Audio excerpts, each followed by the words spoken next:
ಎಲ್ಲರಿಗೂ ನಮಸ್ಕಾರ. ನಾನು ನಿಮ್ಮ doctor B K Ram Praveen. Janata Ayurveda Hassan. ಓಂ ನಮಾಮಿ ಧನ್ವಂತರಿ ಮಾದಿದೇವಂ ಸುರಾಸುರೈರ್ವಂದಿತ ಪಾದಪದ್ಮಂ ಲೋಕೆ ಜರಾರುಗ್ವೈ ಮೃತ್ಯುನಾಶಂ ಧಾತಾ ರಮೇಶಂ ವಿವಿಧೌಷಧೀನ ಧನ್ವಂತರಿ ರಮಾನಾಥಂ ಸರ್ವರೋಗ ನಿವಾರಕಂ ಆಯುರ್ವೇದ ಪ್ರವರ್ತಾರಂ ಒಂದೇ ಪೇಯುಷದಾಯಕಂ. ಸರ್ವೇ ಜನಾಃ ಸುಖಿನೋ ಭವಂತೋ ಸರ್ವೇ ಸಂತೋ ನಿರಾಮಯ. ಓಂ ಶಾಂತಿ ಶಾಂತಿ ಶಾಂತಿ. ವೀಕ್ಷಕರೇ, ಡಯಾಬಿಟಿಸ್ ಸಕ್ಕರೆ ಕಾಯಿಲೆ ಜನಗಳಿಗೆ ನಿಮಗೆ ಶುಗರ್ ಬಂದಿದೆ, ಡಯಾಬಿಟಿಸ್ ಬಂದಿದೆ ಅಂದ ತಕ್ಷಣವೇ ಫಸ್ಟ್ ಅವರು ಗಾಬರಿ ಆಗಿಬಿಡ್ತಾರೆ. ನೆಕ್ಸ್ಟ್ ಅವರ ಕ್ವಶನ್ ಏನು ಅಂದರೆ, ಯಾವ ಸಿಸ್ಟಮ್ ಔಷಧಿ ತಗೊಳ್ಳಿ, ಆಯುರ್ವೇದ ತಗೊಳ್ಳೋ, ಹೋಮಿಯೋಪತಿ ತಗೊಳ್ಳೋ, ಇಂಗ್ಲೀಷ್ ಮೆಡಿಸಿನ್ ತಗೊಳ್ಳೋ ಅಂತ ಈ ಎಲ್ಲ ಒಂದು ಗೊಂದಲದಲ್ಲಿರ್ತಾರೆ. ಇದಾದ ನಂತರ ಪ್ರತಿನಿತ್ಯ ಔಷಧಿ ತಗೋಬೇಕಾ, ಪ್ರತಿನಿತ್ಯ ಮಾತ್ರೆ ತಗೋಬೇಕಾ ಅಂತ ಕೇಳ್ತಾರೆ. ಇದೇನು ಚಳಿ ಜ್ವರ ಶೀತದ ಥರ ಔಷಧಿ ಮಾತ್ರೆ ತಗೊಂಡು ಅದು ಕಡಿಮೆ ಆದ ತಕ್ಷಣ ನಿಲ್ಸೋಣ ಅನ್ನೋದಕ್ಕೆ ಆ ಥರ ಅಲ್ಲ ಇದು. ಪ್ರತಿನಿತ್ಯ ಔಷಧಿ ಮಾತ್ರೆ ತಗೋಬೇಕು, ಜೀವಮಾನ ಪರ್ಯಂತ ತಗೋಬೇಕು. ಹಾಗಾಗಿ ಯಾರಿಗೇ ಆಗಲಿ ಪ್ರತಿನಿತ್ಯ ಔಷಧಿ ಮಾತ್ರೆ ತಗೋಬೇಕು ಅಂದರೆ ಬೇಜಾರಲ್ವಾ? ಹಾಗಾಗಿ ಇದಕ್ಕೆ ಅವ್ರು ಇನ್ನರ್ಧ ಬೇಜಾರಾಗ್ತಾರೆ. ಇದ್ರ ಜೊತೆಗೆ ಇದು ತಿನ್ನಬೇಡಿ, ಅದು ತಿನ್ನಬೇಡಿ, ಆ ಥರ ಫುಡ್ಡಲ್ಲಿ ಬೇರೆ ರಿಸ್ಟ್ರಿಕ್ಷನ್ ಇರೋದ್ರಿಂದ ಅವರು ಇನ್ನೂ ಮಾನಸಿಕವಾಗಿ ಕುಗ್ಗಿಬಿಡ್ತಾರೆ. ಈ ರೀತಿ ಆಗೋದ್ರಿಂದ ಅವರ ಇಮ್ಯುನಿಟಿ ಲೆವೆಲ್ ಕಡಿಮೆ ಆಗ್ತದೆ, ರೋಗ ನಿರೋಧಕ ಶಕ್ತಿ ಕಡಿಮೆ ಆಗ್ತದೆ, ಶುಗರ್ ಲೆವೆಲ್ ಜಾಸ್ತಿ ಆಗ್ತದೆ.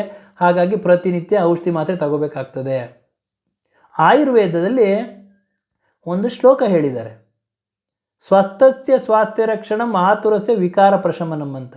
ಆಯುರ್ವೇದದ ಮೂಲ ಉದ್ದೇಶ, ಮುಖ್ಯ ಧ್ಯೇಯ ಏನು ಅಂತಂದರೆ, ನಮ್ಮ ಋಷಿಮುನಿಗಳು ಸಾವಿರಾರು ವರ್ಷಗಳ ಹಿಂದೆಯೇ ಇದನ್ನು ಹೇಳಿದ್ದಾರೆ. ಸ್ವಸ್ಥಸ್ಯ ಸ್ವಾಸ್ಥ್ಯ ರಕ್ಷಣಂ ಅಂತಂದರೆ ಆರೋಗ್ಯವಂತನಾದ ಮನುಷ್ಯ ಅವನ ಆರೋಗ್ಯವನ್ನು ಯಾವ ರೀತಿ ಕಾಪಾಡ್ಕೊಂಡು ಹೋಗಬೇಕು ಅಂತ ಅರ್ಥ. ಆತುರಸ್ಯ ವಿಕಾರ ಪ್ರಶಮನಂ, ಆತುರ ಅಂತಂದರೆ ಆತಾತ್ರ ಬೇಗ ಅಂತ ಅಲ್ಲ, ಆತುರ ಅಂತಂದರೆ ರೋಗಿ ಅಂತ ಅರ್ಥ, ವಿಕಾರ ಅಂದರೆ ಕಾಯಿಲೆ ಅಂತ ಅರ್ಥ. ಆತುರಸ್ಯ ವಿಕಾರ ಪ್ರಶಮನಂ ಅಂತಂದರೆ ರೋಗಿ ಕಾಯಿಲೆಯನ್ನು ಯಾವ ರೀತಿ ನಿರ್ಮೂಲನೆ ಮಾಡ್ಕೋಬೇಕು ಅಂತ ಈ ಒಂದು ಶ್ಲೋಕದ ಅರ್ಥ. ಜಗತ್ತಿನ ಯಾವುದೇ ಒಂದು ಸೈನ್ಸಲ್ಲೂ ಈ ರೀತಿ ಹೇಳಿಲ್ಲ. ಕಾಯಿಲೆ ಇದೆಯಾ ಔಷಧಿ ತಗೊಳ್ಳಿ ಅಂತ ಹೇಳಿದಾರೆ ವಿನ ಆರೋಗ್ಯವಂತನಾದ ಮನುಷ್ಯ ಆರೋಗ್ಯನ ಯಾವ ರೀತಿ ಕಾಪಾಡ್ಕೊಂಡು ಹೋಗಬೇಕು ಅಂತ ಹೇಳಿಲ್ಲ. ಆದ್ದರಿಂದ ಇವತ್ತಿನ ಈ ಒಂದು ಸಂಚಿಕೆಯಲ್ಲಿ ಸಕ್ಕರೆ ಕಾಯಿಲೆ ನಿಮಗಿದೆ ಅಂತ ಒಂದು ಸಣ್ಣ ಸುಳಿವು ಸೂಚನೆ ಸಿಕ್ಕ ತಕ್ಷಣ ನಿಮ್ಮ ಆಹಾರ ವಿಹಾರ ಜೀವನ ಶೈಲಿಯಲ್ಲಿ ಕೆಲವೊಂದು ಮಾರ್ಪಾಡುಗಳು ಮಾಡ್ಕೊಳ್ಳೋದ್ರಿಂದ ಪ್ರತಿನಿತ್ಯ ನೀವು ಔಷಧಿ ತಗೊಳ್ಳೋ ಅವಶ್ಯಕತೆಯೇ ಬರಲ್ಲ. ಆಯುರ್ವೇದ ಇರ್ಬೋದು, ಹೋಮಿಯೋಪತಿ ಇರ್ಬೋದು, ಇಂಗ್ಲೀಷ್ ಮೆಡಿಸಿನ್ ಇರ್ಬೋದು, ಯಾವುದೇ ಔಷಧಿ ಮಾತ್ರೆಗಳು ಬೇಡ. ಪ್ರತಿನಿತ್ಯ ನೀವು ಈ ಒಂದು ಶಿಸ್ತುಬದ್ಧ ಜೀವನ ಶೈಲಿ ಮಾಡ್ಕೊಂಡು ಅಂದರೆ ಆರೋಗ್ಯದಿಂದ ಇರ್ಬೋದು ಅಂತ ಇವತ್ತಿನ ಒಂದು ಸಂಚಿಕೆಯಲ್ಲಿ ತಿಳಿಸ್ಕೊಡ್ತೀನಿ.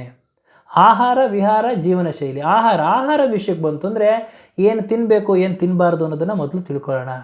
ಆಹಾರದಲ್ಲಿ ತರಕಾರಿ ವಿಷಯಕ್ಕೆ ಬಂತು ಅಂದರೆ ಕಹಿ ಇರ್ತಕ್ಕಂತಹ, ನಾರಿನಂಶ ಹೆಚ್ಚಿರ್ತಕ್ಕಂತಹ ತರಕಾರಿಗಳನ್ನ ಸೇವನೆ ಮಾಡಿ. ಹಾಗಲಕಾಯಿ, ಸೋರೆಕಾಯಿ, ಪಾಲಕ್ ಸೊಪ್ಪು, ಬೀನ್ಸು, ಈ ಥರ ತರಕಾರಿಗಳನ್ನ ಸೇವನೆ ಮಾಡೋದ್ರಿಂದ ಶುಗರ್ ಲೆವೆಲ್ ಕಂಟ್ರೋಲ್ ಇರ್ತದೆ. ಇನ್ನು ಹಣ್ಣುಗಳಲ್ಲಿ ವೈಟಮಿನ್ ಸಿ ಅಧಿಕವಾಗಿರ್ತಕ್ಕಂಥ ಹಣ್ಣುಗಳನ್ನ ತಿನ್ನಿ. ಕಿತ್ತಳೆ ಹಣ್ಣು, ಮೋಸಂಬಿ, ಸೀಬೆಹಣ್ಣು ಇವುಗಳನ್ನ ಸೇವನೆ ಮಾಡೋದ್ರಿಂದ ಶುಗರ್ ಲೆವೆಲ್ ಕಂಟ್ರೋಲ್ ಇರ್ತದೆ. ಇನ್ನು ಸೇಬು ಹಾಗೂ ಪಪ್ಪಾಯ ಇವುಗಳನ್ನ ಸೇವನೆ ಮಾಡ್ಬೋದು. ಹಾಗೂ ಅನ್ನ, ಯಾವುದೇ ಕಾರಣಕ್ಕೂ ಈ ಒಂದು ಹೋಲ್ ಗ್ರೈನ್ಸ್ ವಿಷಯಕ್ಕೆ ಬಂತು ಅಂತಂದರೆ ರಾಗಿ, ಜೋಳ ಇವುಗಳನ್ನು ಸೇವನೆ ಮಾಡಿ, ಮಿಲೆಟ್ಸ್ಗಳನ್ನ ಸೇವನೆ ಮಾಡಿ. ಬಿಳಿ ಅನ್ನ ತಿಂತಾಯಿದ್ರೆ ಅದನ್ನು ಕಡಿಮೆ ಮಾಡಿ.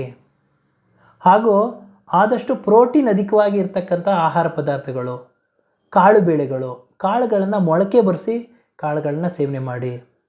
ಪನ್ನೀರನ್ನ ಸೇವನೆ ಮಾಡಿ. ಗುಡ್ ಫ್ಯಾಟ್ ಇರ್ತಕ್ಕಂಥ ಆಹಾರ ಪದಾರ್ಥಗಳನ್ನ ಸೇವನೆ ಮಾಡಿ. ಮಜ್ಜಿಗೆ ಜಾಸ್ತಿ ಕುಡೀರಿ.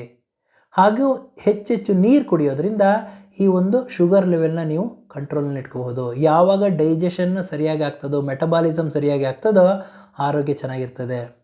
ಇನ್ನು ಏನೇನು ತಿನ್ನಬಾರ್ದು ಅಂತಂದರೆ ಪ್ರಮುಖವಾಗಿ ಸ್ವೀಟ್ಸ್ಗಳು, ಬೇಕ್ರಿ ಐಟಮ್ಗಳು, ಕರ್ದಿರೋ ಪದಾರ್ಥಗಳು, fried foods, junk foods, oily ಫುಡ್ಸ್ಗಳನ್ನ ಅವಾಯ್ಡ್ ಮಾಡಿ. ಸಿಹಿ ಪದಾರ್ಥಗಳನ್ನ ಅವಾಯ್ಡ್ ಮಾಡಿ. ಹಾಗೂ ಕೂಲ್ ಡ್ರಿಂಕ್ಸ್ಗಳು, ಪ್ರೋಸೆಸ್ಡ್ ಫುಡ್ಡು, ಈ ಥರ ಎಲ್ಲ ಡ್ರಿಂಕ್ಸ್ಗಳನ್ನ, ಆಹಾರಗಳನ್ನ ಸೇವನೆ ಮಾಡ್ತಾಯಿದ್ರೆ ಇದನ್ನು ಅವಾಯ್ಡ್ ಮಾಡಿ. ಇದರ ಜೊತೆಗೆ ನೀವು ಆಹಾರನ ಒಂದೇ ಸತಿ ಜಾಸ್ತಿ ತಿನ್ನಬಾರ್ದು. ಸ್ವಲ್ಪ ಆಹಾರನ ಹೆಚ್ಚು ಸಮಯ ತಿನ್ನಬೇಕಾಗ್ತದೆ. ಯಾಕೆಂತಂದರೆ ಇನ್ಸುಲಿನ್ನ ಪ್ರೊಡ್ಯೂಸ್ ಆಗ್ತಾ ಇರ್ತದಲ್ಲ, ಅದರ ಲೆವೆಲ್ ಇನ್ಸುಲಿನ್ ಕಡಿಮೆ ಉತ್ಪತ್ತಿ ಆಗ್ತಾ ಇರ್ತದೆ. ಆದ್ದರಿಂದ ಫ್ರೀಕ್ವೆಂಟ್ ಮೀಲ್ಸ್ ಅಂತಂದರೆ ಸ್ವಲ್ಪ ಆಹಾರನೇ ಹೆಚ್ಚು ಸಮಯ ತಿನ್ನಿ, ಒಂದೇ ಸತಿ ಜಾಸ್ತಿ ಆಹಾರ ಸೇವನೆ ಮಾಡಬೇಡಿ. ಇನ್ನು ವಿಹಾರದ ವಿಷಯಕ್ಕೆ ಬಂತು ಅಂದರೆ ಪ್ರತಿನಿತ್ಯ ಬೆಳಗ್ಗೆ ಬ್ರಾಹ್ಮಿ ಮುಹೂರ್ತದಲ್ಲಿ ಎದ್ದೇಳಿ. ಎಷ್ಟೊತ್ತಿಗೋ ಮಲಗೋದು, ಎಷ್ಟೊತ್ತಿಗೋ ಹೇಳೋದು, ಈ ಒಂದು ಅಭ್ಯಾಸ ಇದ್ದರೆ ಅದನ್ನು ಬಿಡಿ. ಕನಿಷ್ಠ ಒಂದು 6 ಗಂಟೆ ಒಳಗೇನಾರು ಎದ್ದೇಳಿ.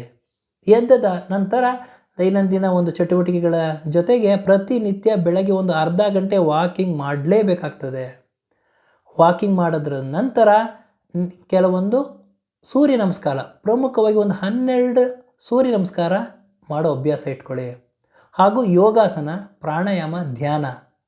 ಯೋಗಾಸನಗಳು ಯಾವ್ಯಾವ್ದು ಮಾಡಬೇಕು ಅಂತಂದರೆ, ಯೋಗಾಸನದಲ್ಲಿ ಮಂಡುಕಾಸನ, ವಜ್ರಾಸನ, ಅರ್ಧ ಮತ್ಸ್ಯೇಂದ್ರಾಸನ, ಭುಜಂಗಾಸನ, ಪಶ್ಚಿಮೋತ್ಥಾನಾಸನ, ಈ ಥರ ಎಲ್ಲ ಒಂದು ಯೋಗಾಸನಗಳನ್ನ ನೀವು ಮಾಡೋದ್ರಿಂದ ನಿಮ್ಮ ಶುಗರ್ ಲೆವೆಲ್ ಕಂಟ್ರೋಲ್ ಇರ್ತದೆ.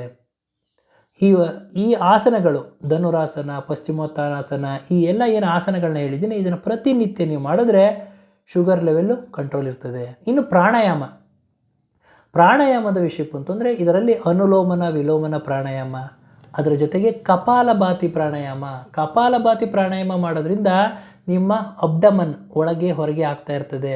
ಅಬ್ಡಮನ್ನ ಈ ರೀತಿ ಎಕ್ಸಸೈಸ್ ಆಗೋದ್ರಿಂದ ನಿಮ್ಮ ಪ್ಯಾಂಕ್ರಿಯಾಸು ಚೆನ್ನಾಗಿ ಕೆಲಸ ಮಾಡ್ತದೆ, ಇನ್ಸುಲಿನ್ ಸರಿಯಾಗಿ ಉತ್ಪತ್ತಿ ಮಾಡ್ತದೆ, ಶುಗರ್ ಲೆವೆಲ್ ಕಂಟ್ರೋಲ್ ಇರ್ತದೆ.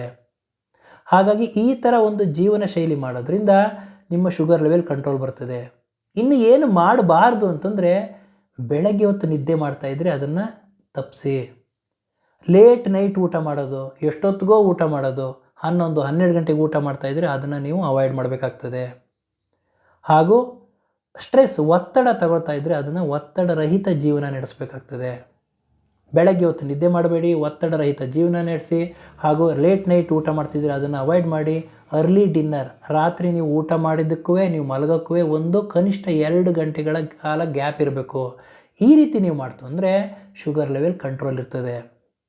ಹಾಗೂ ನಾವು ಯಾವ್ಯಾವ ಪರೀಕ್ಷೆಗಳನ್ನ ಮಾಡಿಸ್ಬೇಕು ಡಾಕ್ಟ್ರೇ ಅಂತಂದರೆ, ನೀವು FBS, PPBS ಅಂದರೆ ಖಾಲಿ ಹೊಟ್ಟೆಗೆ ಒಂದು ಶುಗರ್ ಟೆಸ್ಟ್ ಮಾಡಿಸ್ಬೇಕಾಗ್ತದೆ. ಒಂದು 15 ದಿನಕ್ಕೆ ಒಂದು ಸತಿ. ತಿಂಡಿ ಆದ ನಂತರ ಶುಗರ್ ಲೆವೆಲ್ನ ಟೆಸ್ಟ್ ಮಾಡಿಸೋದ್ರಿಂದ ನಿಮ್ಮ ಶುಗರ್ ಲೆವೆಲ್ ಕಂಟ್ರೋಲ್ ಇದೆ ಅಂತ ನಿಮಗೆ ಗೊತ್ತಾಗ್ತದೆ. ಇನ್ನು 3 ತಿಂಗಳಿಗೊಂದು ಸತಿ HbA1c ಟೆಸ್ಟ್ ಮಾಡಿಸೋದ್ರಿಂದ ಶುಗರ್ ಲೆವೆಲ್ಲು ಕಂಟ್ರೋಲ್ ಇದೆ ಅಂತ ನಿಮಗೆ ಗೊತ್ತಾಗ್ತದೆ. ಇನ್ನು ಔಷಧ ಅಂತಂದರೆ ನೀವು ಏನು ಮಾಡಬೇಕು ಅಂತಂದರೆ, ಪ್ರತಿನಿತ್ಯ ಒಂದು 4-5 ಎಲೆ ಬೇವಿನ ಸೊಪ್ಪು ತಿನ್ನೋ ಅಭ್ಯಾಸ ಇಟ್ಕೊಳ್ಳಿ. ಹಾಗಲಕಾಯಿ ಜ್ಯೂಸ್ ಕುಡೀರಿ. ಹಾಗೂ ಇದರ ಜೊತೆಗೆ ಮೆಂತ್ಯನ ರಾತ್ರಿ ನೆನೆ ಹಾಕಿ ಮಾರನೇ ದಿನ ಬೆಳಗ್ಗೆ ಸೇವನೆ ಮಾಡಬೇಕು. ಇದರ ಜೊತೆಗೆ ನಲ್ಲಿಕಾಯಿ, ವಾರಕ್ಕೆ 3 ನಲ್ಲಿಕಾಯಿ ತಿನ್ನಿ. ಹಾಗೂ ವಾರದಲ್ಲಿ 1-2 ಬಾರಿ ನಲ್ಲಿಕಾಯಿ ಜ್ಯೂಸನ್ನ ಕುಡಿಯೋದ್ರಿಂದ ನಿಮ್ಮ ಶುಗರ್ ಲೆವೆಲ್ ಕಂಟ್ರೋಲ್ ಇರ್ತದೆ. ಹಾಗಾಗಿ ಇವತ್ತಿನ ಈ ಒಂದು ಸಂಚಿಕೆಯಲ್ಲಿ ಶುಗರ್ ಇದೆ ಅಂತ ನಿಮಗೊಂದು ಸಣ್ಣ ಸುಳಿವು ಸೂಚನೆ ಸಿಕ್ಕ ತಕ್ಷಣ, ಇದೇನು ಕಷ್ಟ ಇಲ್ಲ ನಾನು ಇವಾಗ ಹೇಳಿರೋದು, ಇದನ್ನು ನೀವು ಪ್ರತಿನಿತ್ಯ ನೀವು ಪಾಲಿಸೋದ್ರಿಂದ ಶುಗರ್ ಲೆವೆಲ್ ಕಂಟ್ರೋಲ್ ಇಟ್ಕೋಬಹುದು.